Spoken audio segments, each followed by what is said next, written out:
Thank you very much. Appreciate you being here. I'd like to take a few moments to describe what we're doing on numerous fronts, but we're going to take a major step in our historic regulatory reduction campaign today. We begin a bold new initiative to bring down the cost of housing for American families, so important. In a few moments, I'll sign an executive order launching the White House Council on eliminating regulatory barriers to affordable housing. I'm grateful to be joined by the chair of this new council, Secretary Ben Carson. We're also pleased to have with us Senators Tim Scott and Martha McSally. And here with us are Clyde from Congress, Clyde Holland, Greg Ugalde, Bonnie Roberts-Burke, Pastor Darrell Scott. And you're not a congressman yet, Pastor, but you could be if you wanted to, I can tell you. Would you like to run for Congress? Because you'd win pretty easily. Government job, I don't know. But thank you for being here, Pastor. Kareem Lanier, all the people who really care so much about affordable housing, what it means and how important it is for our country. Overregulation of housing and the housing market is a primary cause of the rising housing costs across our country. Nationwide, it's estimated that the regulations account for more than 25% of the cost of a new home. Think of that. So regulation and unnecessary regulation is 25% the cost of a new home.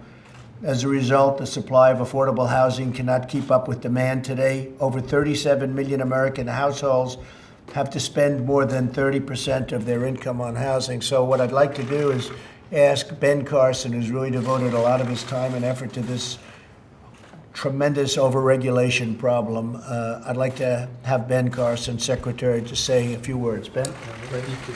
Well, thank you, Mr. President, and thank you for your continued commitment to the people of America. Today, I'm privileged to be here for the creation of the White House Council on eliminating barriers to affordable housing, which I have the great honor to chair. The Council, which consists of members across 8 federal agencies, will lead federal efforts to engage with state, local, and tribal leaders across the country to remove the obstacles that impede the production of more affordable homes, namely the enormous price tag of burdensome government regulations. The President has given us a mission to break down barriers and to clear the path for the millions of Americans to pursue their American dream. It's a mission we proudly and enthusiastically accept. As the President just said, more than 25% of the cost of a new home is the direct result of federal, state, and local regulations. And sometimes the price tag is much higher than that. President Trump's decades of experience as a world-renowned builder and developer gives this administration's leadership a unique set of insights when confronting the challenges of developing more housing.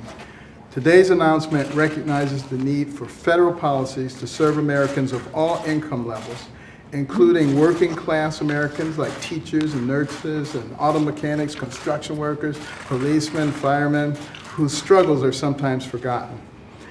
And I would also like to thank President Trump and the leadership of this administration, many of whom are here today, for once again fulfilling that great promise that the forgotten men and women of America will be forgotten no longer.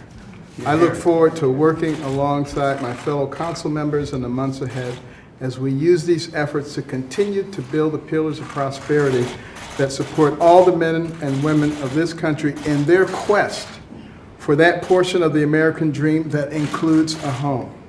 The home is the foundation of the community, which is the foundation of the nation. And we can do this if we all work together. Thank you. Thank you very much. Very nice. How about Tim Scott? Yes, sir. Tim, you want to say a few words? Mr. President, thank you for this executive order. There's no doubt that a regulatory reset that is responsible will help more Americans who are creditworthy achieve their goal, their aspiration of having a share in this nation. The American dream so often is seen through the prism of home ownership. This executive order will accelerate the path of responsible home ownership and is proof positive that your conscientious, compassionate, conservative leadership is undeniably focused on the most vulnerable folks of our economic chain. Did you read that? Right off the top of his head. That was very good. Thank you, Tim. Yes, sir. Appreciate it. Martha? President Trump, thank you so much for this executive order. In the first 90 days as a senator in Arizona, I visited all 15 counties. We're a very diverse state and our economy is growing, but a top theme is affordable housing. And there are many barriers to that, and so this group coming together to cut across those barriers, federal, state, and local, to provide more opportunities at lower cost so everybody can meet their full potential is really important for my constituents, and so I'm grateful for this initiative. Thank you, Martha. Great job. Pastor Scott? Mr. President, during the 2016 campaign, you stated that you would implement national policy to revitalize the urban communities of this great country and, well, all the communities, urban and rural. And I think this is just a part. This dovetails on the opportunity zones and the things that are being done in those designated areas, and this makes the revitalization process that much more obtainable. So we thank you for it. Thank you very much. On behalf of Bringing up the my word constituents. opportunity zones, the words, because Tim Scott had so much to do with that, and it's far beyond our expectation. It's a little different than what we're talking about today, but while you bring up that term, it's a beautiful term. Tim Scott came to see me a little while ago, toward the beginning, but not that long ago. Yes, sir. And Tim, I don't mind if you say just a couple of things about what's happened, because the opportunity zones have just taken off in this country. Yes, sir, Mr. President, because of your leadership, frankly, we have seen incredible growth in the opportunity zones. Here's just a couple of examples. I think it's important for us to remember that in opportunity zones, the average person is living in a place where the poverty rate is at 31%. Nationally, our poverty rate is at 12.5%. Because of your legislation that you signed, sir, we've seen an 8% increase in wages within the zones. We've seen a 20% increase in property values in the zones. That's really important for two reasons. Number one, over 50% of the folks in the zones own their property. So that means that we're seeing net worth increase because of the opportunity zone legislation. So that's really important. Number two, the fact of the matter is when you put more pressure on those zones, you attract more resources in it. Exactly. And from the Treasury's perspective, we could see upwards of more than $50 billion descending upon these zones, creating opportunities and workforce housing that we're talking about today. And that is an important part of the equation. And that is brought to us by your leadership and your willingness to have a conversation about moving people in distressed communities forward. Thank you for saying yes to opportunity zone legislation. Thank you. It's been great. It's been a great. Would anybody like to say something, and we'll sign up? Anybody? Would you like to say something? Please. Clyde Holland, with respect to the National Multi-Housing Council and Up for Growth, two areas we've been struggling to produce apartments and the most affordable housing in America. We can't thank you enough, Mr. President, Thank you. for this help. Thank you very much. I appreciate it. Yes, please. Mr. President, thank you for this, and I'd like to thank you as well, Dr. Carson, for your leadership as well. Coming from the inner city, coming from urban America, living within the confines of what it takes on a day-to-day, we don't care about the cost and we need the housing. And so it's good that we have these barriers removed so that we can actually get access to these things. When you are a kid living in urban America, you don't care who your president is, who your governor is, who your mayor is. You care about the things that are practical to you. And the things that really are practical is where am I going to lay my head at tonight and what am I going to eat when I get there? And these things help more people in urban America get access to housing that is so needed. And so we thank you tremendously. Thank you very much. I appreciate it. And I'd like to say from the National Association of Realtors and as a realtor that I thank you very, very much. The American dream is home ownership. We have the lowest percentage of home ownership that we've had in many, many years, and I think this is going to go a long way to increase that. Thank you. Thank you very much. Greg Ugaldi, on behalf of the home builders, Mr. President, we are strongly behind this effort. The regulatory framework throughout the country needs to be focused on. It'll help us with workforce development as well, and I think that this is tremendous, and we thank you for this. Thank you very much. I appreciate it. I just want to add Yes, one other please, thing. Ben. You know, the average net worth of a renter is $5,000. The average net worth of a homeowner is $200,000. That's a 40-fold difference. And we talk so much about the income gap, the wealth gap in this country. A lot of it has to do with home ownership. And that's why this is so important, but it has to be done the right way. It wasn't done the right way, a decade or more ago, and it led to a crisis. So we have to learn from those situations, do it the right way. And it's really about recognizing that our people are our most important resource.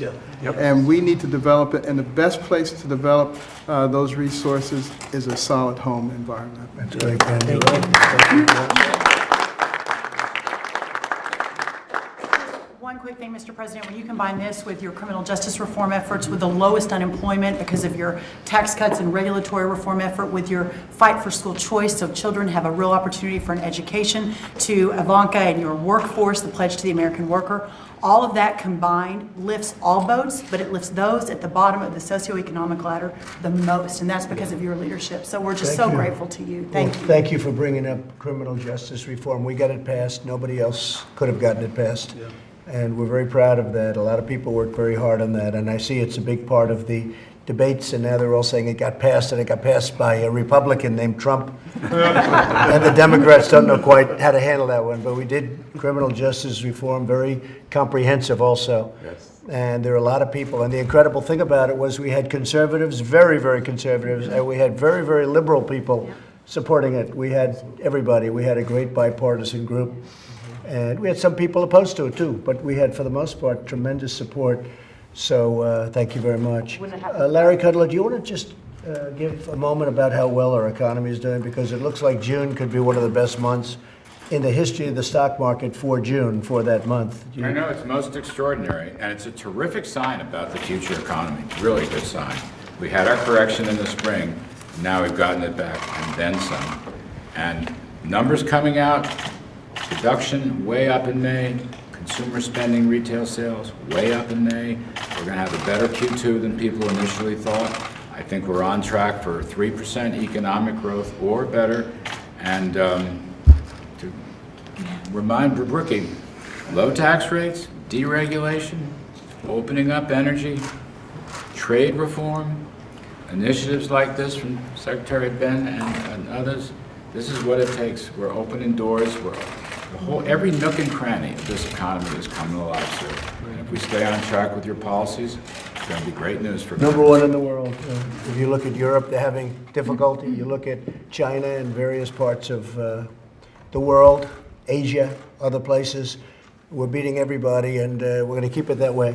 So I'm going to sign this, and Ben, congratulations. Thank you. You've been working on this for a long time. Absolutely. It's a great Thank time. you. Thank you very much.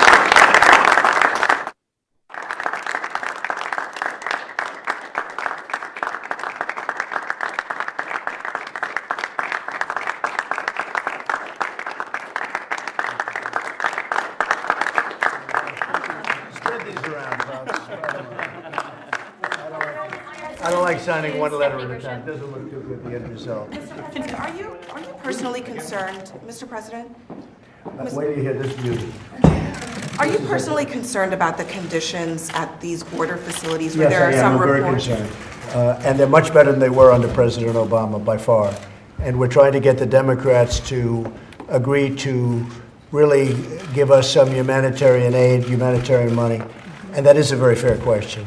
And I appreciate that question. But I'm very concerned. It's in much better shape than it ever was. A lot of these young children come from places that you don't even want to know about, the way they've lived, the way they've been, the poverty that they grew up in. But with that, if we can get this bill signed, we'll be able to do it. We have, the Democrats don't want to sign anything. And now I think they're going to probably sign this. From what I understand, I call it humanitarian aid. This isn't even about border. At the same time, you see the numbers are way, way down. Mexico has been really helping us a lot. They have very strong immigration laws. They are moving 15,000 people or 16,000 people to our southern border, and they moved 16,000 troops to their southern border, which is pretty incredible. And a lot of signs are coming out where the cartels and all of the bad folks, the coyotes as they call them, and all of the bad people that are bringing young children and taking advantage horribly. It's a form of slavery. It's horrible what they're doing to young children. You understand, you've reported on it. A lot of that is stopping now because of what we're doing and because of what's happening on the border. So I just want to thank Mexico. They've really done a great job. We appreciate what they're doing. and hopefully they can keep it up, because it's very important. They have Mexico has very, very powerful immigration laws. They can do things.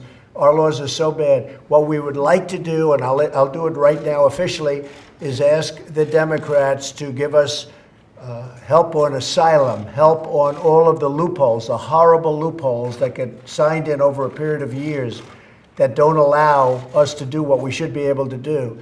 We need the votes of Democrats. And I think very importantly, you know, because our economy, you heard Larry Kudlow, because our economy is so strong, could be the strongest in the history of our country, people want to flow up to the United States, but you just can't do it that way. You have to do it legally. But you have these massive numbers of people trying to get into the United States because of the economy, because we've done so good. But that's one of the problems with doing well. Everybody wants to come in. 10 years ago, 5 years ago, 4 years ago, they didn't want to come in. Today they want to come in. But we can't let that happen. So we're doing very, very firm. And as far as the wall is concerned, the wall is heavily under construction. The Army Corps of Engineers is doing a great job. We're doing a lot of wall right now, and we expect to have 400 miles built by the end of next year. That's a lot, and we're building them in the right places. We're picking areas where we need it the most, and it's having a tremendous effect. Did you ask your Customs and Border Protection head, John Sanders, to resign? Do you know why he's leaving his post? No, I know there was going to be a change there. I've made changes, very good changes. We're moving some people around into different locations.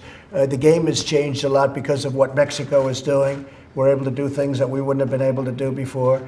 The problem with our Border Patrol, who are phenomenal people, but they're not allowed because the laws are so bad with catch and release and all of the different things, including chain migration, the visa lottery. The laws are so bad, and the asylum rules and laws are so bad that our Border Patrol people, who are so incredible, aren't allowed to do their jobs.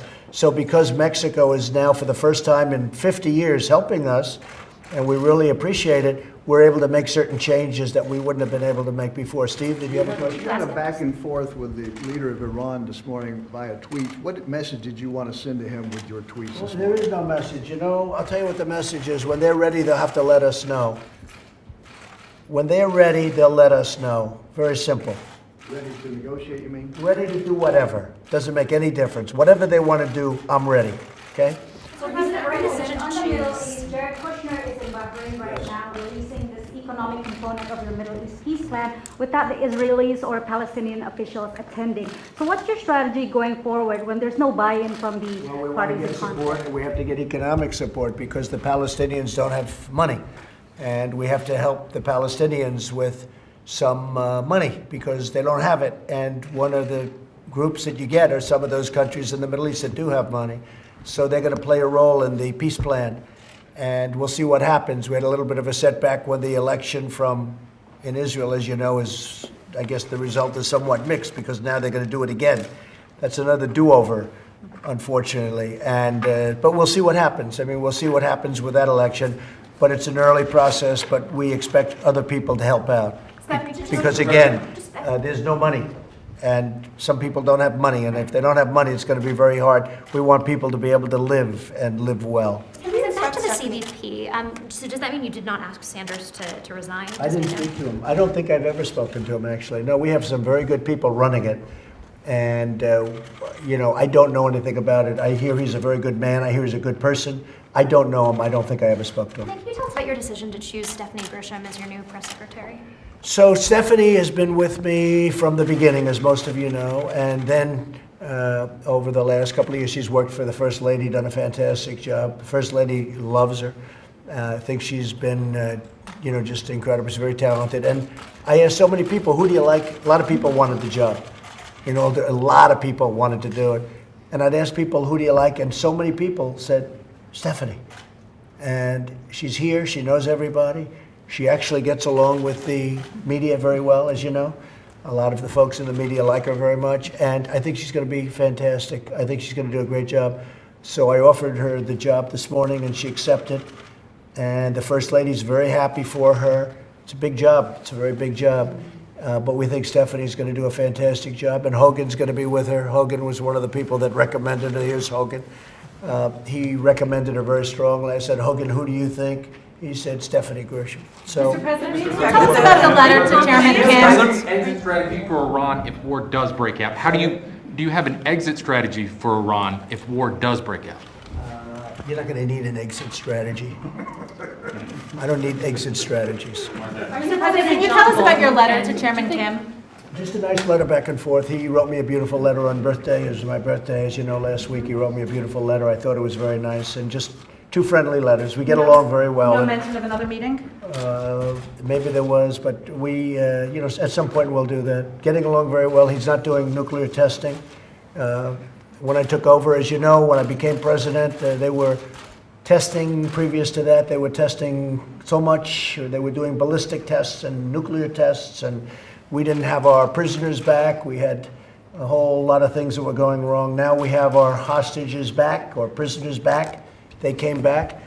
We've had, as you know, the remains of the heroes, our great heroes from many years ago. That's coming back, and coming back as they find them and as they find the sites and the graves, they're sending them back. The relationship is a far different relationship than it was during the Obama years, where you were going to end up with a war. You're going to end up with a war in North Korea. That I can tell you. I'll tell that to Tim Scott. Maybe you haven't heard that, Tim, but you understand. Mr. President, You're going to end up, I'll tell you what, you're going to end up in a war in North Korea. And if it kept going the way it was going, if you had that group continuing onward. As far as Iran is concerned, the deal was a horrible deal. It was no good. It was no good. It ended in a very short period of time. We're dealing about countries. It ended in a very short period of time. They would have had a clear path to a nuclear weapon. We're not going to allow that to happen. Can't do it. And I'm all for Iran. I have so many people, Iranian friends. I come from New York. I have tremendous numbers of Iranian friends. They're great people. They're from Iran. They're wonderful people. It's too bad this is happening. They're living badly right now. Their country's not doing well economically at all. That can be changed very quickly, very easily. But they have to get rid of the hostility from the leadership. The leadership, I hope they stay. I hope they do a great job. But they should talk to us decently. We're all for them. We want it to be done properly. But the deal that was done by President Obama, $150 billion for nothing. He used the money for terror. They gave the money out to terrorists. If you remember John Kerry, they asked him that question. Do you know the money's going to be used for terror? He said, yes. Essentially, he said at least some of it's going to be used. I mean, he knew about it. He actually said that some of the money may be used for terror. What kind of a deal is that? Then they gave him $1.8 billion in cash. Cash, plane loads of cash. What kind of a deal is that? And the biggest problem is they had bad testing. You weren't able to see many of the sites. You saw that, Tim. Yes, sir. You couldn't go into the most important sites to test, to see. They were probably making this stuff for a long time. But with $150 billion going to them, they were doing very well, and $1.8 billion in cash. And you had no real right of testing. You couldn't test properly. And most importantly, the agreement